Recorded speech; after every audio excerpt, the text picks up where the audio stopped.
Hello, everybody. Welcome to my weekly Meltdown's coverage of the Challenge Double Agents. Here with me, as always, is the marvelous, beautiful Beth. How are you, Beth? I'm doing really well. I'm just noticing how monochromatic and white I am today. The lighting is very soft and flattering, unlike my crazy colored lights behind me. So it's nice that you say that because I often feel like I just have a yellowish tint because I have the tungsten or whatever they're called lighting. Yeah, and it's so depressing. It looks good. It's very warm. It's very inviting. Thank you. But that's not the most important thing here. The most important thing is our guest. Yes. So we have with us our patron, Rory the Virgo. How are you doing, Rory? I'm doing good. To contrast both of you, I've just decided to somehow set up my lighting to be the void. So I don't know where I am. I'm just here. So here we are. Yeah. To be fair, go ahead. No, I was just going to say, to be fair, I oftentimes was like, I wish I didn't have to show my entire apartment in my background, but that's just the space I'm given. And it's either that or set up my green screen that doesn't fit in StreamYard. Yeah. It doesn't look good. So hey, that's more pressure to keep it clean, I guess. But Rory, you had the void going on in the background. Maybe that's where Lolo's votes that she was requesting for. Maybe they just went into that void instead of. That's where they all are. And any sense of normalcy of opinion or thought process or just human decency has gone into the void when it comes to her too. Because Jesus, that is a woman who is insufferable. Allison is not joining us tonight. She is spending some quality time with her husband before he heads out for a few weeks. So we were like, girl, take the night off, enjoy yourself. We'll hold down the fort and try to talk about the challenge without our main host here for that. But Matt Henning says he's trapped in the blackness of my heart. Yes. Sad times. True. Also, I will repeat this ad nauseum, and you can't really see it when my nameplate is up, but this area right here, if you're seeing smoke, it's actually my humidifier. Don't worry. My apartment is not on fire. So don't worry about that. Fun times. And nor is it a dog. I've had people say, do you have a dog wagging its tail? I'm like, that is missed. It's missed. Great job. Oh, yeah.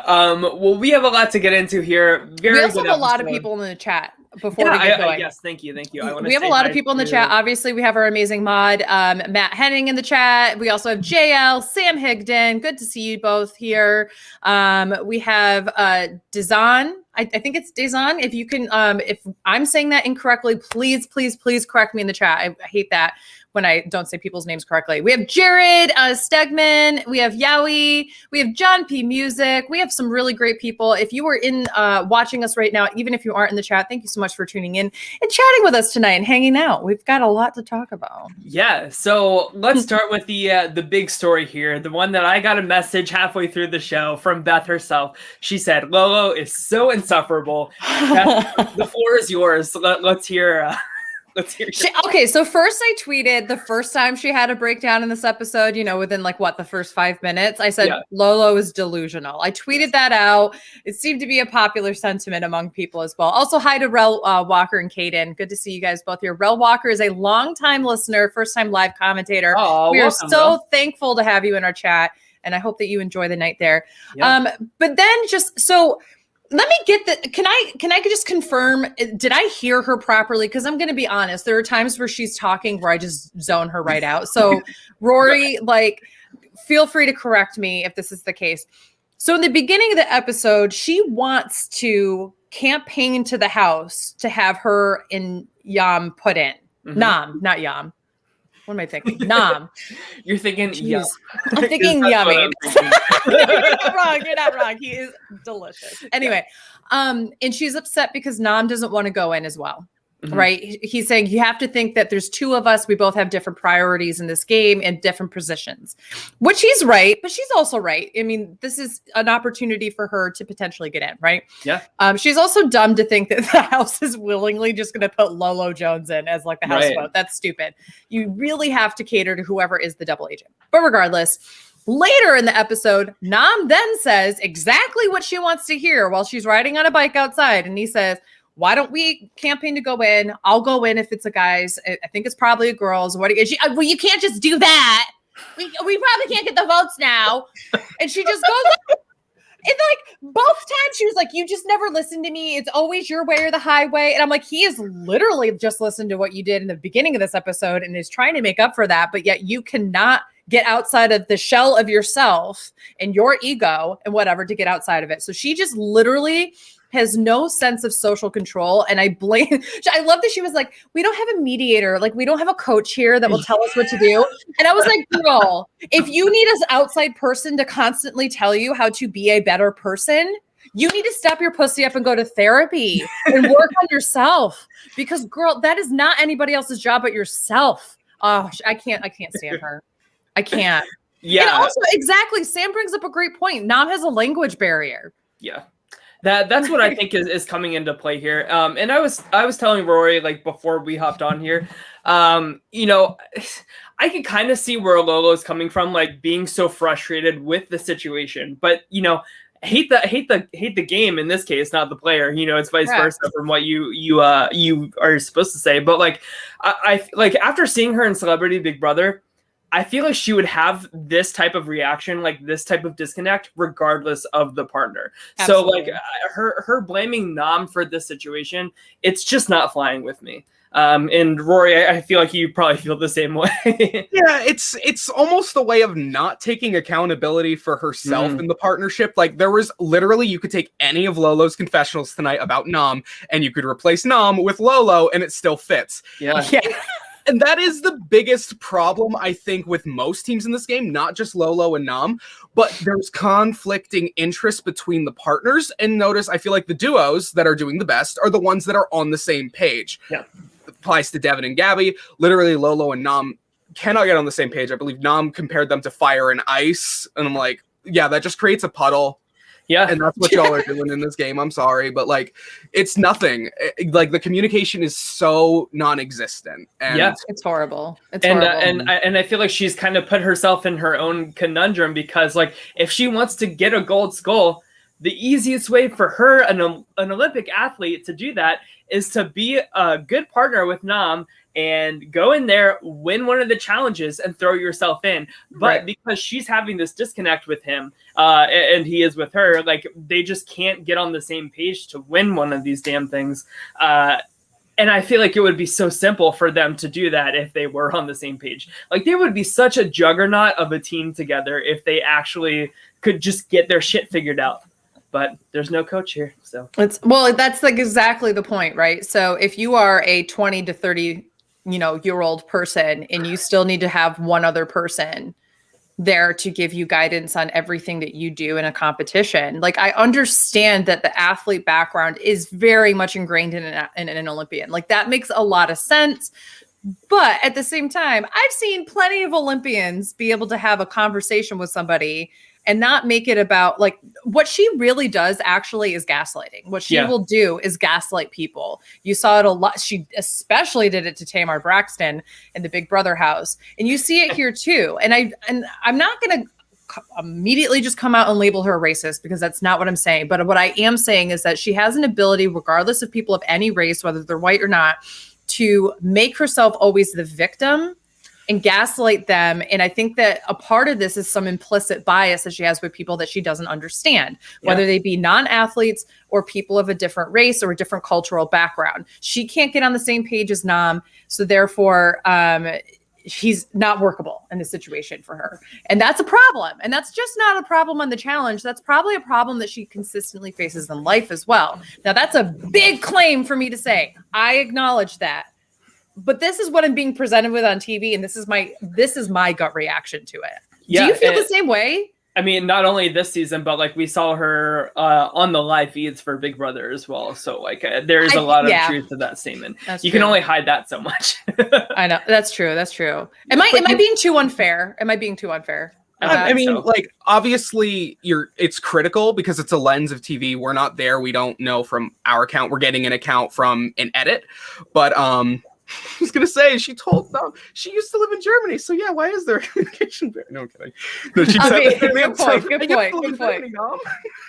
And Dazan did point out Lolo is half Caucasian, half African American, which is absolutely like, again, that is an identity that of being biracial is has its own communicative issues in our society, because there's often a feeling like you're not Black enough or you're not white enough. And so there's issues in terms of internal dialogue that would affect her ability to talk with other people as well. So I'm definitely want to acknowledge that as well.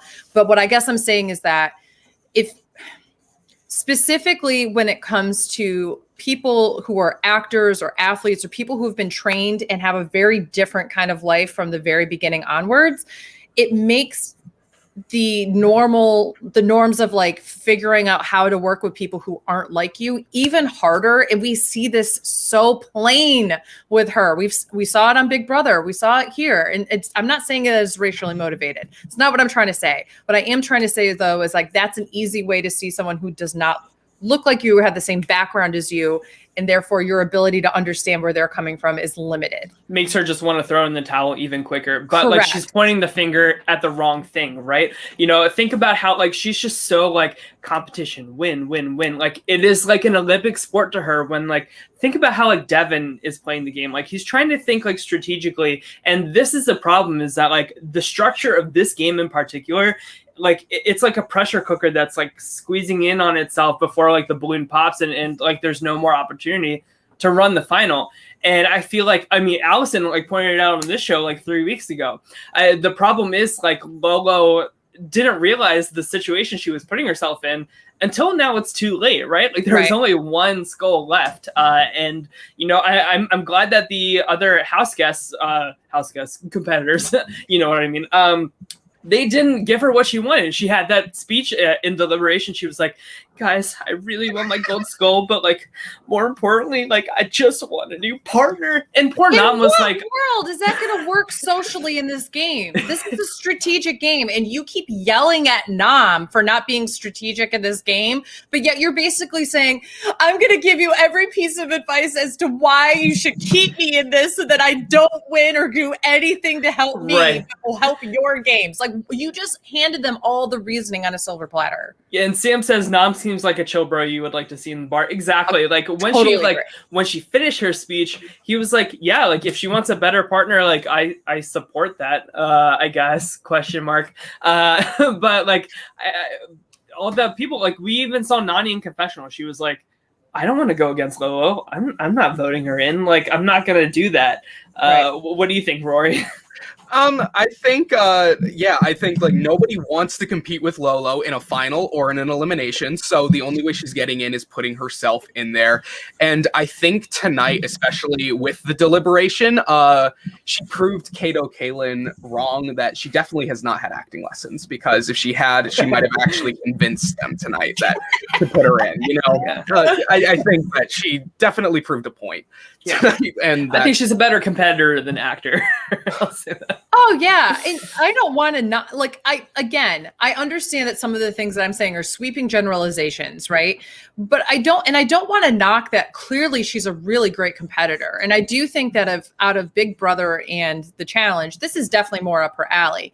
I think what she, if she had been put with someone like CT, I feel like they would have been an unstoppable pair. Someone who knows the game really well and would be able to compete and speak her language and kind of put her in her place, but also knows when to back off and just let her be who she is. That's the kind of person that I could, and this is me saying, like, I've never even watched the challenge until this season, right? But I can already tell that's the kind of person CT is. He won't put up with bullshit, but at the same time, he knows when to give you space just to like air your shit out, because he's done the rodeo. She unfortunately got in with somebody who doesn't know how to handle her kind of energy, doesn't know how to communicate with her, on top of having his own language barrier issues, and is also a rookie. Yeah. So I really feel like they both, unfortunately, even though like if you look at the two of them, you'd be like, how is anybody going up against that?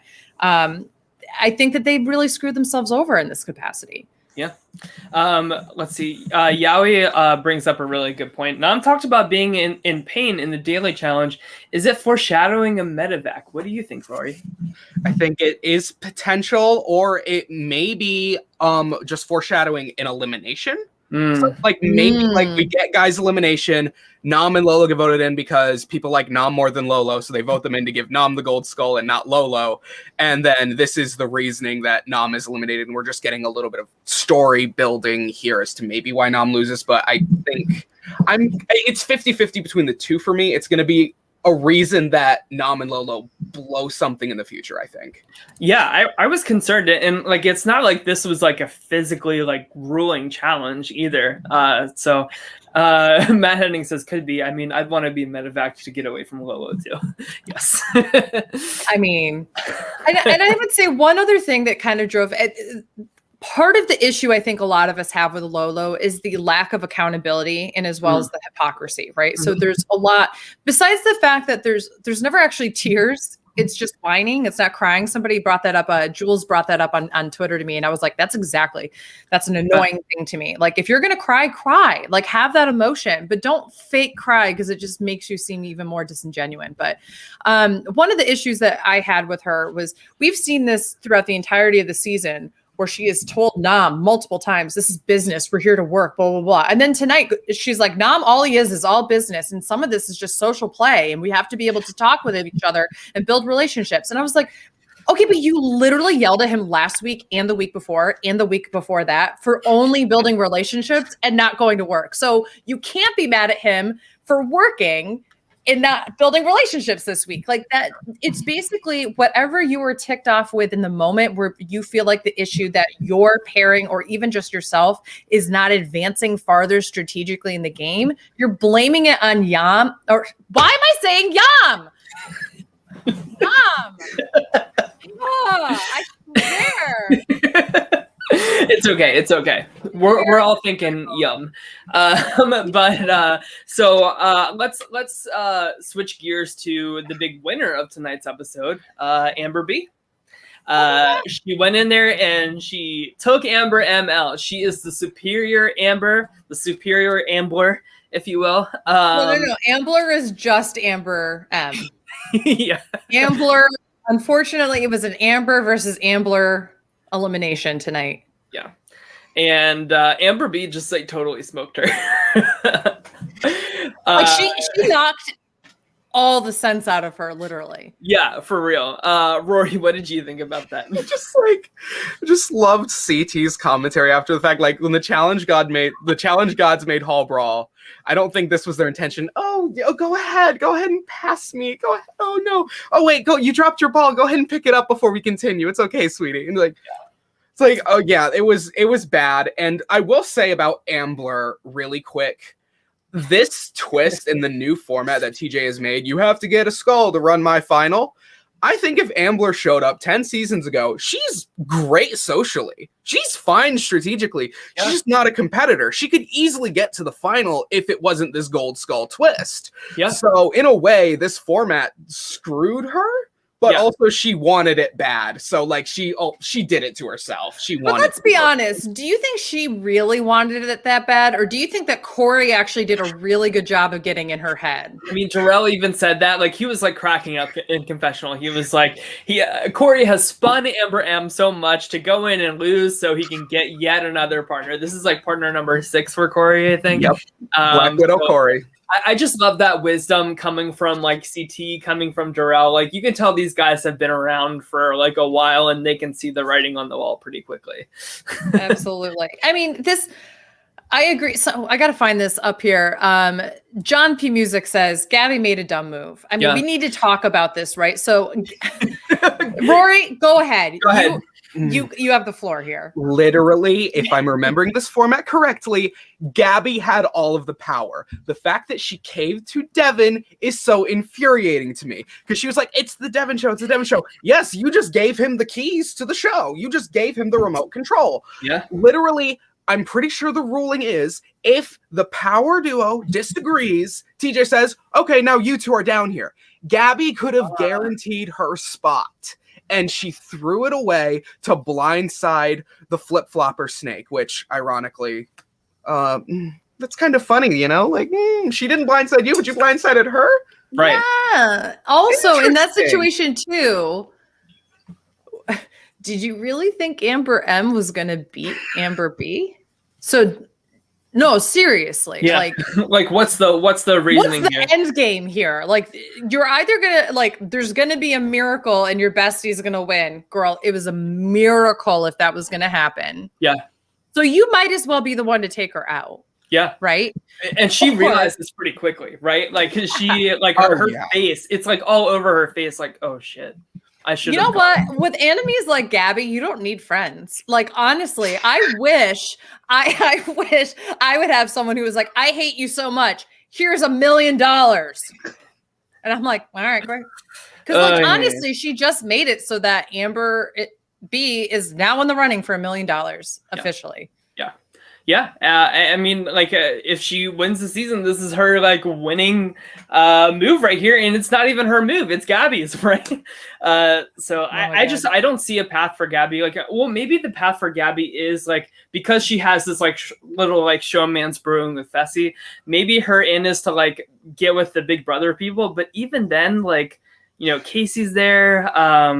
Here's the issue for Gabby. Okay, let's just be 100% here.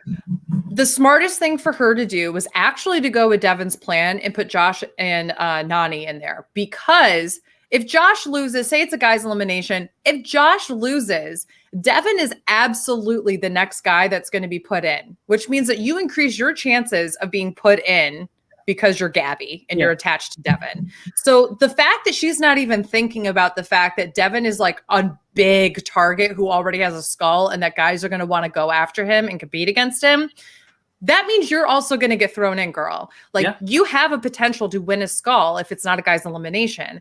So the best thing to do is try to get rid of Josh if you can't put yourself in there. Now, she done fucked up by not putting herself in there. Right. But if you're not going to do that, the best thing you can do is put Josh in, Josh and Nany. Yeah.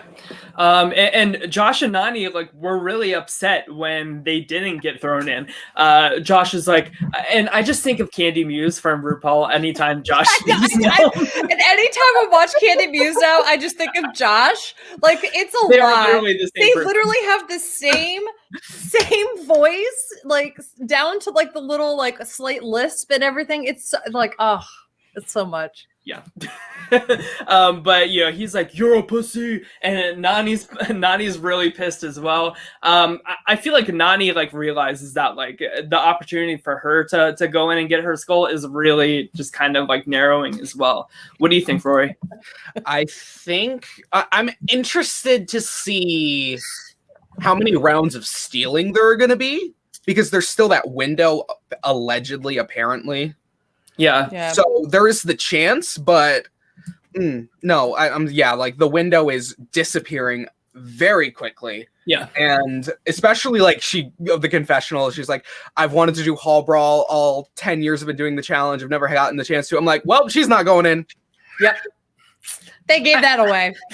Right. Yeah. Right. Exactly. Yeah, that's true. And plus, like, I don't see Nany really. Like, I think she could win against Ambler for sure, but like, I don't think that this is like the right challenge for her specifically. Yeah. So I don't know, but so we had the challenge, the daily challenge. It was very like Survivor themed.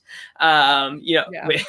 Crimson Knight says Nany was mad about not getting her skull handed to her, which is not incorrect. Like, I also would be very mad if I was like, this is my opportunity. Let's be 100% real too.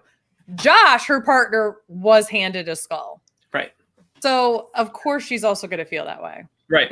But yeah, so we had the challenge. How do we feel about this one? Because it was okay. You know, I wish that I saw like more people like kind of looking out for each other in terms of like, hey, your piece is right here. We saw Josh do that, but I feel like this kind of thing really favors like a large majority alliance just coming together, and you know, what's stopping everybody from looking for Josh and Nany's piece, right? To get them. Of course, they were the first ones there, and they still didn't win it because they suck at the puzzle.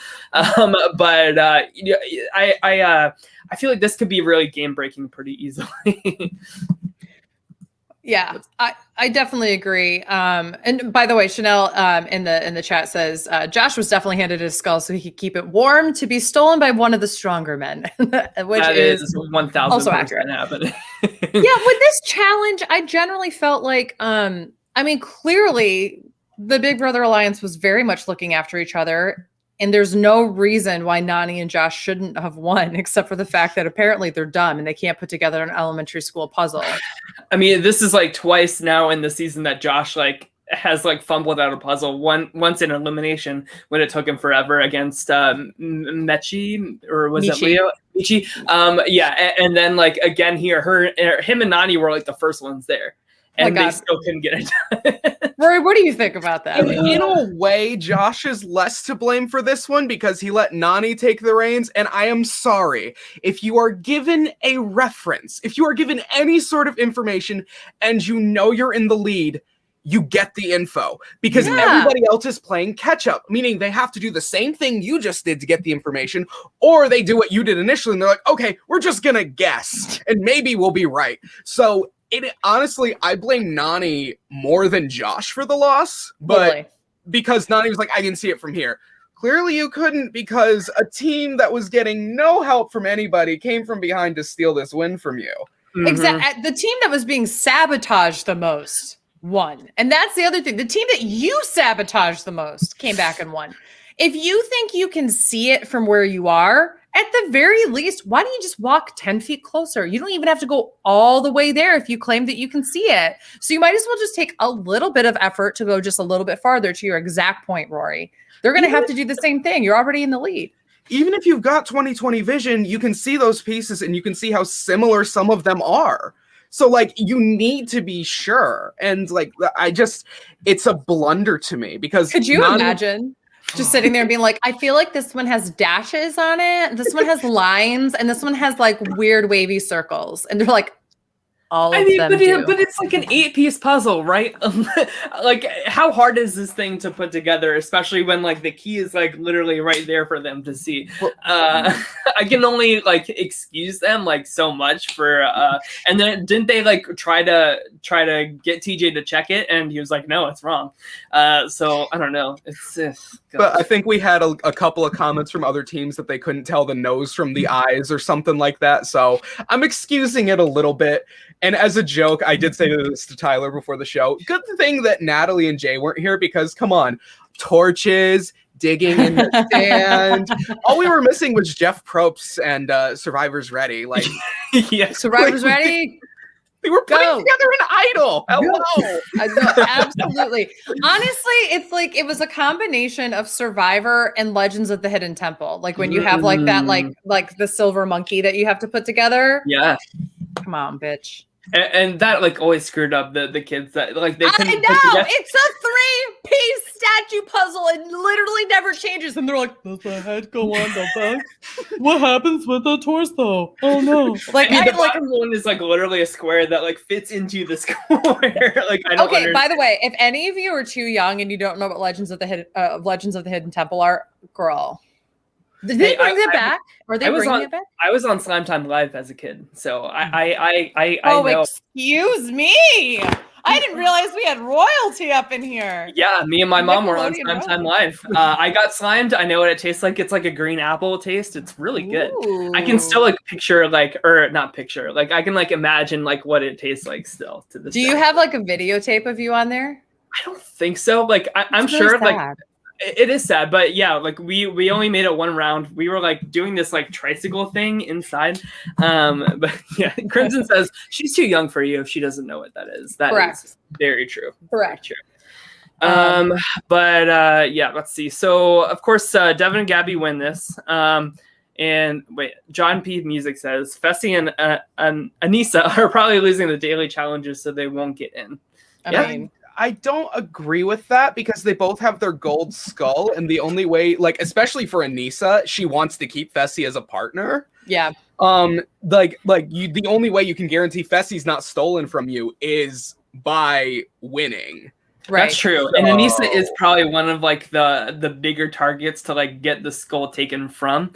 Correct. So yeah. Jay Fallon says that BB players have problems with puzzles they were taught by Caitlin.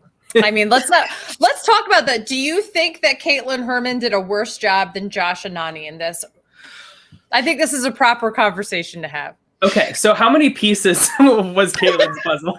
I think it was like 5 or 6. And like it was in the There's shape like the of her two own legs, body, so, the like, she has to torso, be the two familiar arms, with and the it. head. So like 6. So But I have to say lift it. Caitlin's blender is bigger here. But she can't lift it. She can't lift I can't it. lift it. Well, maybe she didn't like sit down and like pout for like 15 seconds. But I digress. I mean, And that's the thing. They both had the reference. Hers was put together already. She had to deconstruct it, feed it through a wall, and then put it back together. So they both had a reference of what it should look the like. puzzle was literally like a cartoon portrait of her. So if she doesn't know what pieces go where, just like look at herself in one of the two-way mirrors. Yeah, If you need to look at yourself to know where the head goes, that's a problem. Hey, I'm listen, like straight up problem. listen, I don't know what these life coaches are teaching, but Listen, that's not your only mind. Your mind can be elsewhere. No, I'm just kidding. I don't know what I'm talking about. manifest it. Oh, gosh. But yeah, so of course Devin and Gabby win, and he has like HOH-itis is what I refer to it as. Rory, what do you think about Devin's performance here? God, it like some of these like challenge people I haven't seen before. I did see Devin before. I forget the season. Spoiler, but I think Cara Maria won it individually. I can't remember the name of the season though. That's my bad. But like Devin is such good TV and Darrell is such good TV. Like just in the confessional, it's so funny. Like he knows what he's doing. He acknowledges what he's doing and he doesn't turn it down. Like he is so like he immediately wins it. He's like, all right, revenge time. Let's get Josh. And then not even taking your partner into consideration is kind of a problem. Yeah. Devin is not a good player. He's great TV, but he has literally no social strategy or just strategy. He like literally at the end, it was just like, what if I just threw this at the wall and see if she likes this? Instead of like actually talking with your partner and working out solutions, it's like, let me present these things that I'm just coming up with.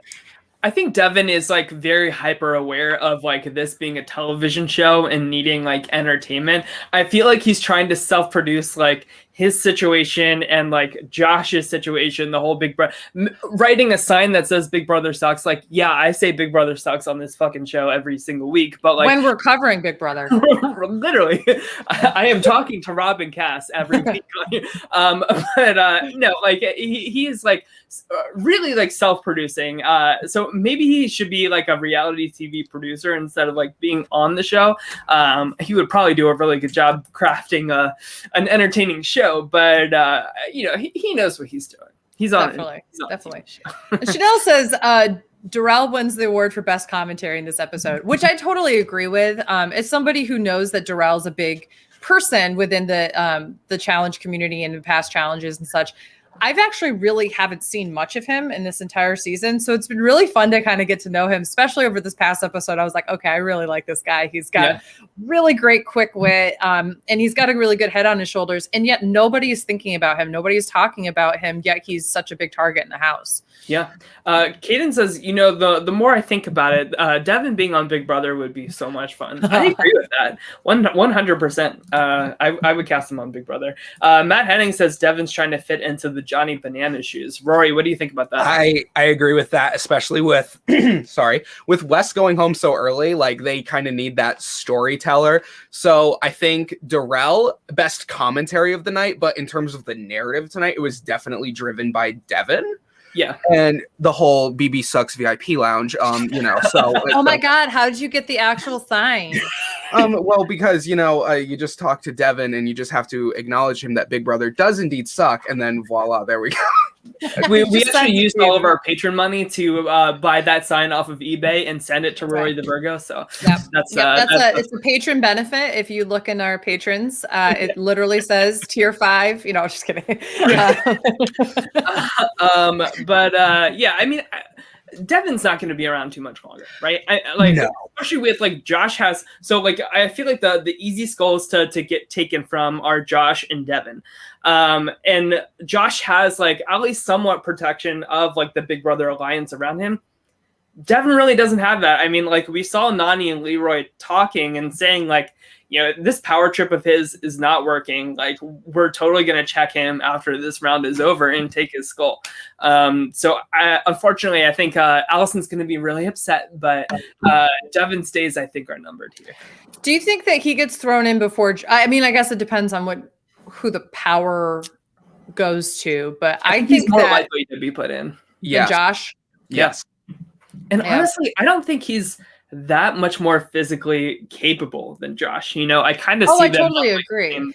He even called himself a layup. So well, that's the thing I like about him, right? He calls us, he calls it how it is. Like, he says, oh, if you were to put drunk with power, you should put my picture with it. Like, he's fully self-aware.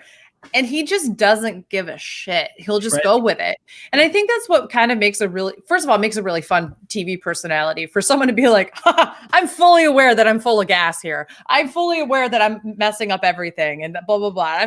Let me take into consideration, I didn't get the house to vote for who I wanted to. My partner is mad at me and I'm ruining every relationship I have in this house. A great week for me. Like you don't see that ever. If he is the complete opposite of Lolo. Yeah.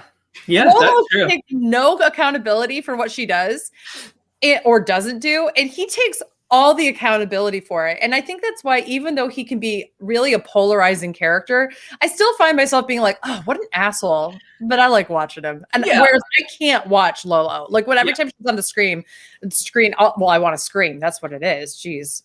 How do you guys think Lolo and Devin would be as partners together? He would just get her going the entire time. Rory, what do you think? Do you think they're running the final and winning the whole thing? Well, I think Lolo, I think Devin intentionally sabotages like he did with Tori, because he knows that Lolo was on Celebrity Big Brother, and because Big Brother does suck, he doesn't want her to win, so he will. Hey, that's true. Why doesn't Lolo, you bring up a really good point. Why doesn't Lolo try to she's like the twice removed cousin of Big Brother for being on Celebrity Big Brother. Why doesn't she try to be like, hey, like I'm part of this family too, right?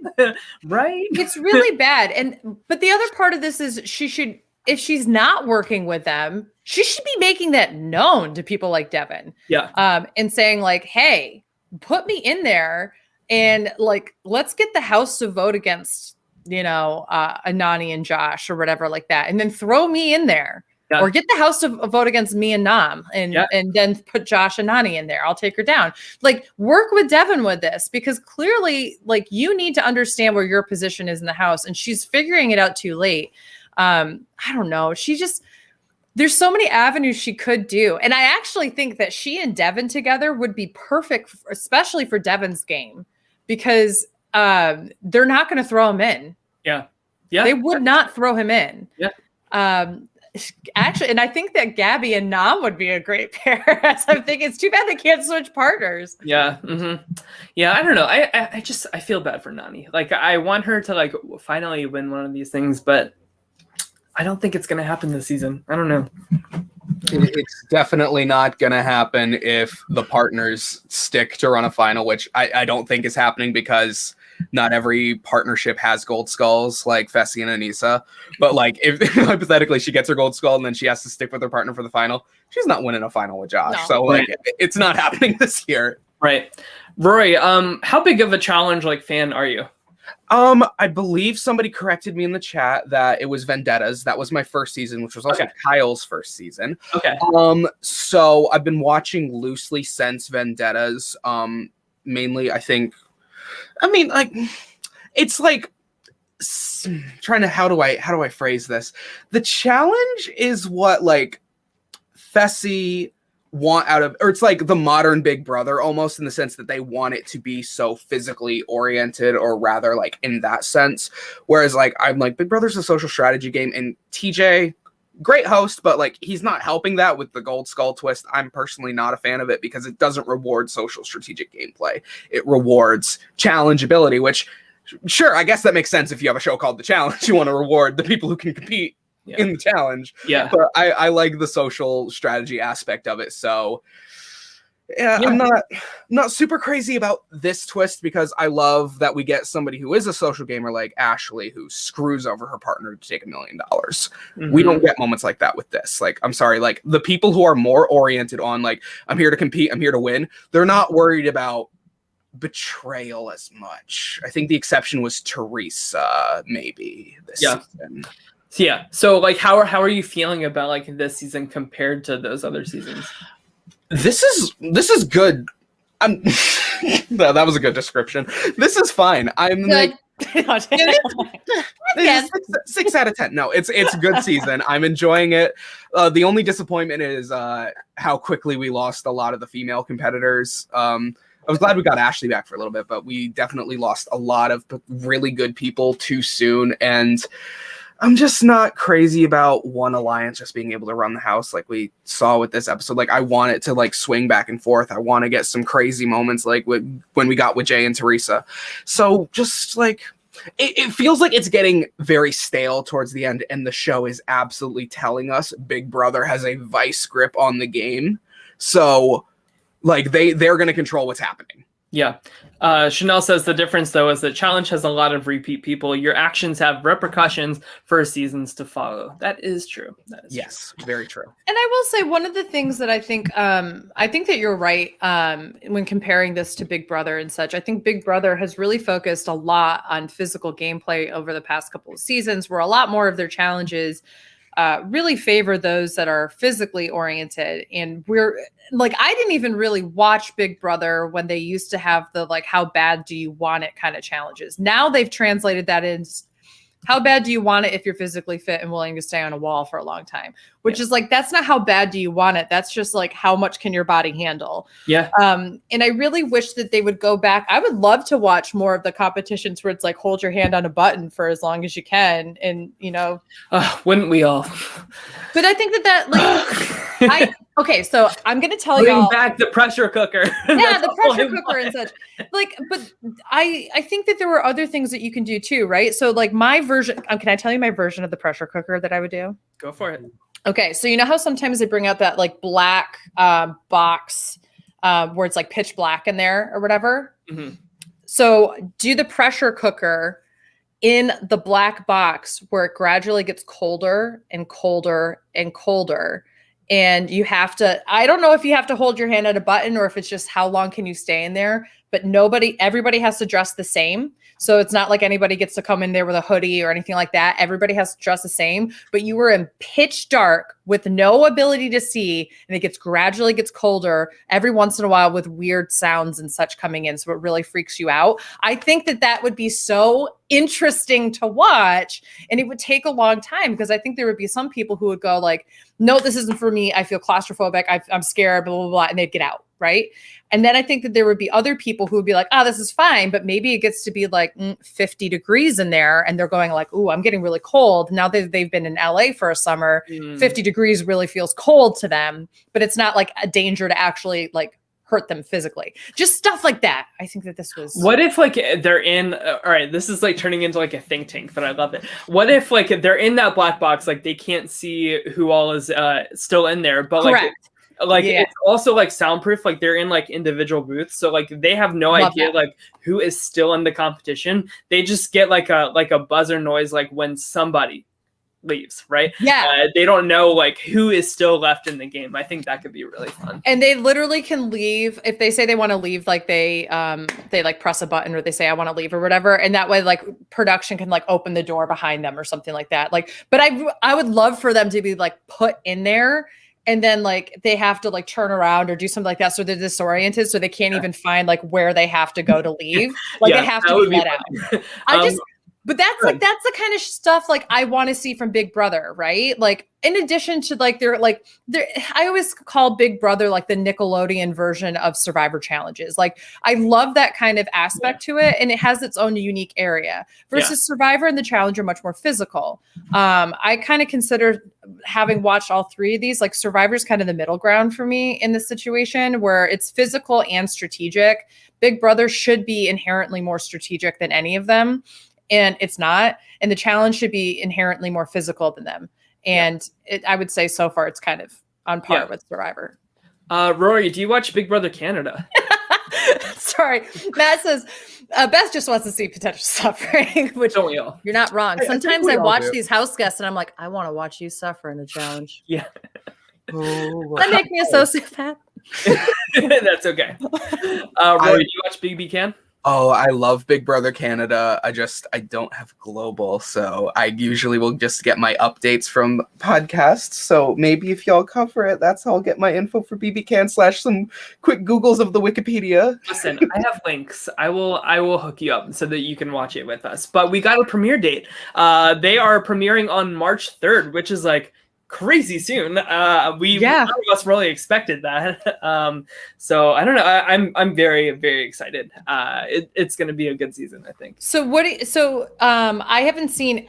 Listen, my work has been crazy recently, and on top of that, I've got podcasting, streaming, all this other stuff, right? Yeah. So tell me what we do know about Big Brother Canada. Is it an all-star season? Is it returnees of any kind? Anything like that? Go ahead, Rory. I believe the big rumor going around, which I swear, I'm sorry, but it happens every season. It's like, oh my God, it's All Stars. But like the rumor is that it's All Stars. The only thing I'm a little bit confused on, I'm not sure how much Big Brother Canada's scheduling matches BBUS, where like the first time we actually see live feeds is actually like day 20 or something. But I did see a tweet that Julie Chen is in the studio. I saw Big that. Brother Canada. So I'm wondering, there was the rumor like Cindy with an S claiming to have been sequestered for US All-Stars. Maybe BB Can is taking that. And we're getting Canada versus US as a potential. I mean, cool. I personally would be very surprised to see Julie Chen doing anything outside of like just Big Brother US production. She doesn't watch the live feed. She's not like really into the show like Arissa Cox is for BB Can. Right. So I would be surprised to see that personally. I've also heard rumors that there will be a few people returning from Big Brother Canada 8, which I think is fine as long as it's small, right? Maybe like 4 and then like 12 newbies or something like that. Plus, like the cast was really bad for BB Can 8, so like there's only like a handful of people I would really want to see back anyway. So give them their fair shake, but like let's hopefully, you know, I want to save like for like a proper All-Star season for BB Can, because like they have the cast to do that. Like the cast is usually so good for BB Can, like so much better than Big Brother US. And we're also supposed to have probably the most diverse cast that we've had, right? So with Arissa Cox not only becoming an executive producer of the show, but on top of that has pledged, you know, more than 50% of the cast is going to be people of color or people who have different marginalized identities. I think that is going to make it even more exciting to watch. So that's not just like, oh, all the white people are getting together. Oh, wow. What a, you know. Yeah. And Saskia Tanner from your Twitch stream, Beth, says it would make sense for All-Stars with COVID protocols. I mean, that is very true. That's how we got Big Brother All-Stars in the US this year. So we'll see. We shall see. But I'm excited either way. If it starts in 2 weeks, we should be getting a cast like I would say next week. Yeah. Yeah. I do think I think our plan is to cover it, right? It is. Yeah. I would like to cover it. Yeah. Yeah. So and in full disclosure too, and I know that we've had kind of some background. This is kind of off the cuff, so Tyler, feel free to be like, I don't think that's right, but I think that we've had conversations too in the past with covering the challenge and with in Canada, BB Can, and all those different kinds of things, that there could be more opportunities, especially for our patrons, to come on, because there might be nights where like Tyler's just like, this is a lot for me, so I'm not going to cover the challenge. So it's just Beth and Allison. Let's have a patron come on and do that kind of thing. And so this was another opportunity. We know that Henning has filled in for me in the past. We have Rory filling in for Allison tonight. Like, so if you would love to come on and talk about the challenge or BB Can or something like that with us, please consider becoming a patron, especially those that are at the $10 and $15 levels are the ones that get first dibs, because that is in their benefits. But we are open to any and all of our patrons who support us and want to come on and chat with us. We would love to have you. We have we had some people on RuPaul's Drag Race when we did our patron only coverage of that. We met some really great people. Edgar Sanchez was a lot of fun to chat with. Brandon Wu, like wonderful times. And we still have some other wonderful opportunities as well. So if you are interested, please become a patron. We would love to have you. Yes. And of course, Beth Beth and I have been advertising for a little bit about this, but we're going to be talking about Nintendo's 35th anniversary for Mario and Zelda coming up on March 3rd, and probably the week after that. We'll see like how the second show gets scheduled. But after Nintendo's Direct today, I have a lot of things to say. So I can't wait to talk about that. Rory, I don't know if you're a fellow gamer as well. I missed it today, so I'm just going to get the quick version. You mind me turning the tables for a question really quick? What was your favorite thing from the Direct today? Oh, that's a loaded question, because from what I gathered, Tyler was unimpressed with everything. I was genuinely upset, and I am still genuinely upset. Favorite. His favorite is how he's going to be able to shit on. No, just kidding. But for real, like I maybe Splatoon 3 that isn't even coming out till 2022. But I don't know. This Direct was very weird considering they haven't done it in over a year. So I was really upset. But we'll talk about it. Yeah, I think that and for anybody who does love games, specifically Nintendo, just to provide a little, or people who aren't as aware but maybe have recently gotten into like Switch games given the pandemic, because we did see a huge rise in people buy Switches. They were sold out all over the place to play things like Animal Crossing or Mario Kart, those kind of things. We have last year in 2020 was the 35th anniversary of the Mario franchise. And so because of the pandemic, they had to like kind of space things out a little bit more. So here in February is when they're really kind of celebrating Mario a little bit. And this year is the 35th anniversary of Zelda, which is its other huge franchise. And I'm a big Zelda person. Like I haven't played every single game. Don't kill me. That I promise you, I'm still a big Zelda person. I know the shock. And actually, one of the games I have not played is Skyward Sword. So even though there's a remake that's come out that apparently a lot of people, including Tyler, are very underwhelmed with what they presented. For me, it's a nice opportunity because I'll actually be able to play the game since I have a Switch. So my intention, especially if you were watching on my Twitch channel, hey, check me out. My intention is to buy that and play it live on Twitch so y'all can tell me that's a good idea. I would love to join you, like when you that would be a lot of fun. Yeah, and I'm not the biggest, like when I play, there's a lot of streamers who don't like backseat gaming and such. And I don't play a lot of games where I need to have people tell me. It's normally like games that you play in rounds like Dead by Daylight or something like that. But for the purposes of that game, I'll probably try to do things on my own. But if I get frustrated, which if any of you have watched me play video games, it happens a lot. Y'all can just tell me hints and such. Like I'm totally open with that. So I want this to be like a community playthrough whenever it happens. So I love that. I love that idea so much. And thanks, Henning, for putting my Twitch channel in there. Rory, thank you so much for joining us. You are welcome back anytime. We love to hear from you. And thank you for joining us in the chat always too. You are a rock star, and we love you at My Weekly Meltdown. So thank you. Rory, where can people find you, and what are you up to? Ooh, what am I up to? I am at Rory the Virgo on Twitter. Yeah. Don't find me on Facebook. I will not accept. No, I'm kidding. First of all, he's not on Facebook. He's never had a Facebook. He never will have a Facebook. No, just kidding. Because I'm what? Basic. No, I'm kidding. Not a boomer. Oh, sorry. No, I literally like Twitter is the only social I use. I don't have Instagram. I barely touch Snapchat. So like that's not a joke. Like really, if you friend me on Facebook, I'm probably not going to see it for a week. Well, yeah, Henning can fully expose me if he really wants to. Yeah. What I'm doing, I am continuing my work like 6 hours a day, 6 days a week with the animals, commenting here on My Weekly Meltdown when I can, and living my best life, or trying to, in the middle of Ronako Rusfi, as my friend likes to say, because you switch the letters around. So you Ronako Rusfi? Ronako Rusfi. Ronako Rusfi. I like that. Put the last two letters to the front, and there you get coronavirus. Oh, coronavirus! Getting real. Getting real now.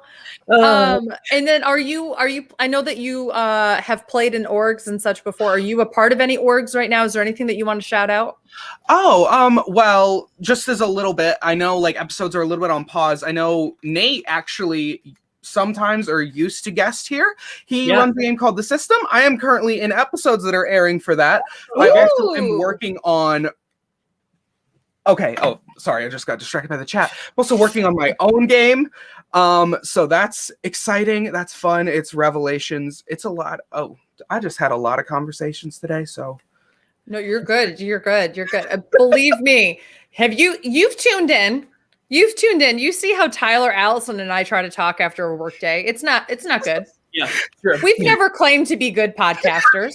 No, we're literally called My Weekly Meltdown. It's because on Wednesdays we've given up on the week. That's what's happening. Exactly. Completely fair.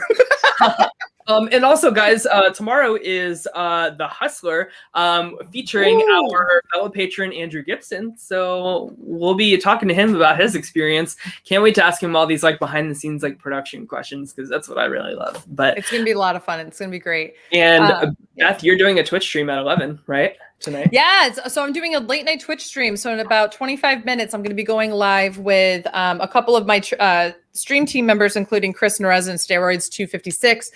But I'm also going live with drag queen superstar from Drag Race season 1 and All Stars 5. That's right, on Gina. So we're going to be going live and playing some Dead by Daylight. The game is incredibly broken right now. The hitboxes don't make any sense. I literally have been getting frustrated at the idea of even playing more than one game. But with those wonderful people, how could I not play for a few hours on a Wednesday night until the wee hours of the morning? So if you want some entertainment tonight, you can't sleep, and you want to see me interact with some people over an incredibly frustrating game, please feel free to tune back in to my Twitch channel, which is twitch.tv/AugustaWindow. I think the first time I watched your Twitch stream, like you were playing that game and like Michael Myers was like chasing you like around like a little like shack in the middle of the woods.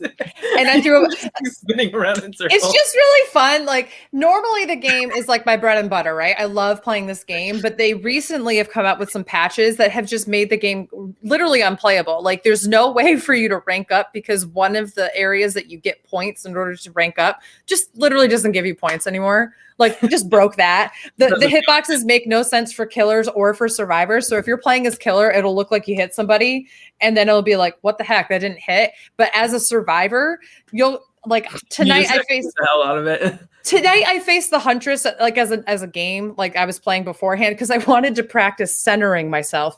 And she can throw hatchets, and she threw a hatchet. I watched it explode on the pallet, and then I took a few more steps, and all of a sudden I went, ah!